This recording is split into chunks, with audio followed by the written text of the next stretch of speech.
Senator King and then Senator Scott. Thank you very much, Mr. Chairman. I would like to see a chart of number of units produced per month and price from the Ukrainian industry versus what we're projecting. You mentioned that there have been, you put out effectively a bid with a proposed price. I want to see the numbers. And if you could can you give us that off the top of your head? How many are the Ukrainians producing a month, and what do they cost versus what are we projecting for this Section 1 production that you're now bidding? Yes, Senator. And if you'll indulge me, it's an honor to take a question from you. I grew up in Pittston, Maine, on the banks of the mighty Kennebec River. Wow. Also a fellow sugar loafer, and also have sat next to you at the Bag and Kettle restaurant. Well, home of the best burger in the world. So. This is Maine. Everyone is connected in one way or another. It's an excellent question. So the Ukrainians last year built roughly 4.5 million drones in this size. Well, they built 4.5 million drones in total. 4.4 million of them were in this size range. We think they'll build about 6 million this year, so 500,000 a month. Historically, most of the Ukrainian drones are made from components that are primarily from China, although, as I mentioned before, they are also concerned about their supply chain vulnerabilities on that. We think their per unit pricing is, depending on the nature of the FPV, somewhere between probably $500 on the low end and maybe in the low thousands on the high end. Our program is designed to, over these 6-month cycles, to lower prices.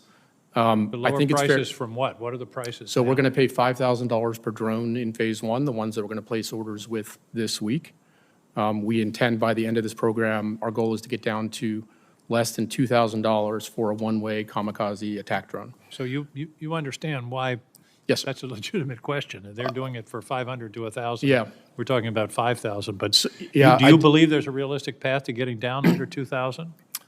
I do. I'm an optimist about the efficacy of the sort of American industrial base when given a good framework and given real orders to go achieve it. I'm confident that we will scale the prices down. Where the exact endpoint is, I think is hard to know a priori. It's fair to say that I would not expect, given the way that the U.S. economy works in terms of labor rates and so forth, I would not expect us to match Chinese drone prices. I understand that, but my experience with large-scale contracting is if you establish a number up front, miraculously the companies find a way to meet it, rather than waiting for them to give you the number. Completely different question.